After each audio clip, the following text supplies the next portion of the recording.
विजय सिंह राजपुरोहित जी, पाली राजस्थान से। राधे राधा वल्लभ श्री हरिवंश महाराज जी, आपके चरणों में कोटि कोटि प्रणाम। प्रभु जी, संसार में इतनी दरिद्रता और इतने कष्ट क्यों है? क्या ये हमारे पिछले कर्मों का फल है या ये हमारे पूरे परिवार को भोगना पड़ेगा? तथा सच्ची शांति कैसे प्राप्त होगी? हमारे कर्म से ही ये सब परिणाम आता है। अब खेती तो बहुत अच्छी उपजाऊ है, लेकिन आपने मेहनत नहीं की, बीज नहीं बोया, खाद नहीं लगाई, रक्षा नहीं की, तो भीख ही मांगनी पड़ेगी। फिर आपको है तो खेती। तो कर्म भूमि है, यहाँ जैसे भी शुभ अशुभ कर्म करोगे आपको ऐसे ही फल भोगने पड़ेगा। ये पीछे की खेती है जो अभी भोग रहे हो। अब संभाल लो, अब संभाल लो तो वर्तमान भी आनंद में होगा और भविष्य भी आनंद में होगा। हम कोई पशु नहीं है कि हम केवल पीछे का ही भोगते रहे और उसी के अधीन रहे। नाम जप करो भगवान का और दूसरों को सुख पहुंचाने की भावना करो, अभी दरिद्रता नष्ट हो जाएगी। पक्का समझ लो। जिसको धन चाहिए, हम तुम्हें आंतरिक बात बता रहे हैं, जो है जितना है उसी से माता पिता भाई बंधु और आए हुए अतिथि और किसी एक बाहरी दुखी जिससे हमारा कोई मतलब नहीं, उसको सुख पहुंचाना शुरू करो। फिर देखो दरिद्रता नष्ट ना हो जाए तो हमें बता देना।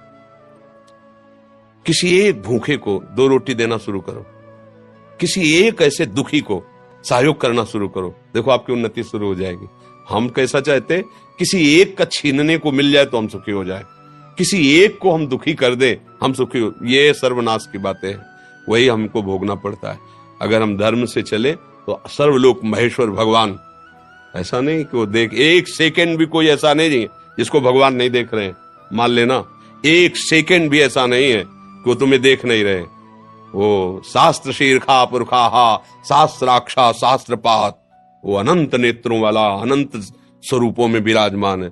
सही ढंग से चलो, पीछे की बिगड़ी बना लो, आगे का मंगलमय मार्ग हो जाएगा। नाम जप करो, कोई नशा मत करो, जो अर्थ कमाओ, माता पिता परिवार को सेवा, और किसी ऐसे को जिससे बदला लेने का भाव ना हो। जैसे मान लो हमने आपको जल पिलाया तो कभी आप हमको हाथ जोड़ के भी राधे राधे कहेंगे, ऐसी भावना नहीं हो।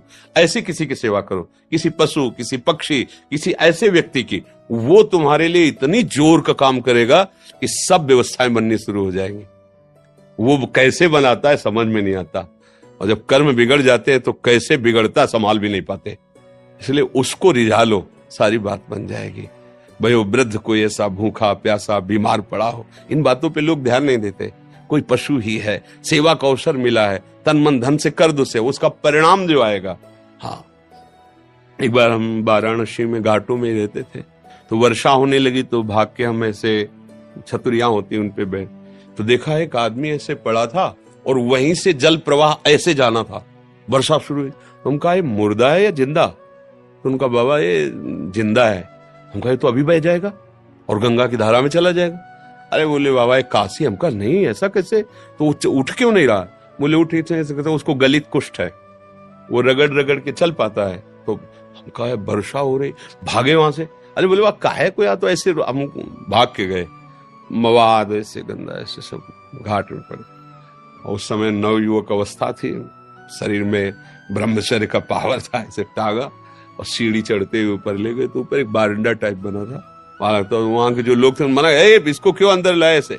उनका 1 मिनट में तुम्हारी भी स्थिति ऐसी हो सकती है, ऐसा नहीं कहना चाहिए। आप बिल्कुल सावधान, इसको हटाइएगा। जब उसको लेटाया ना, तो जो हमारा आंख खोला, फिर जब लेटाया उसको, और जो देखा आपको क्या बताएं, ऐसा प्यार भरी दृष्टि से जब देखा तो हम ऐसे ऐसे उनको, अब हमारे पास तो अकिंचन, कुछ ना सुविधा है, ना पैसा है, ना भोजन है। घाट में रहते थे, जो महादेव जी दे देते थे उससे में रात दिन अपने भजन मार्ग, किसी आश्रम में नहीं जाना, किसी से मांगना नहीं, ऐसा एकांत।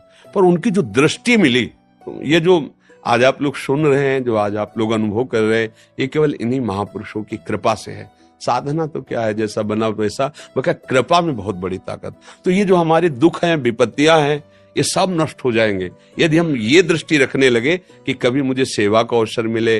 जो असहाय हैं, जो असमर्थ हैं, ऐसे मान लो पशु है, अब वो क्या कहाँ दवाई मांगेगा, कहाँ जैसे, अब उसका पैर टूट गया है, हम उसको ले जाएं, जहां पशु अस्पताल, उसको दवाई करवाएं, उसको जब तक थोड़ा ठीक ना हो जाए तो उसको खान पान की भगवान रीत जाएंगे। सच्ची मानिए, पर ये बातें सबकी समझ में नहीं आएंगी। अगर ऐसे भाव से चलो तो पूर्व का जो अशुभ कर्म है वो नष्ट हो जाएगा। वो अशुभ कर्म ही हमें दुख देता है, अशुभ कर्म ही दुख देता है। ये जो हमें भुलावे में डाला जाता है ना कि हम ये कर देंगे तुम्हारा दुख दूर हो जाएगा, बिल्कुल नहीं। ये हम मतलब बिल्कुल अनुभव की बात कहते हैं। इस भुलावे में कभी न फंसो, बिल्कुल इन बातों, अपने कर्म को शुद्ध भाव से करो। किसी से आशीर्वाद मांगने की जरूरत नहीं है। भगवान सबके है, जैसे हमारे हैं ना वैसे तुम्हारे हैं। तुम्हारी दृष्टि में भगवान के प्रति पक्षपात लग सकता है कि भगवान इनको ज्यादा चाहते हैं, हमको नहीं। लेकिन उस माँ से पूछो जिसके 4 लड़के, 2 कमाते हैं और 2 ऐसे ही हैं, उस जब भोजन परोसेगी तो चारों को बराबर पड़े। ऐसे ही भगवान कहते सब मम प्रिय सब मम उपजाए, तुम सब मेरे बच्चे हो। पर भगवान से विमुख होकर गलत आचरण करोगे तो वही माया पीट रही। कभी दरिद्रता, कभी विपत्ति, कभी दुख, कभी पश्चाताप, कभी शोक, जन्म मरण। इसलिए सावधान।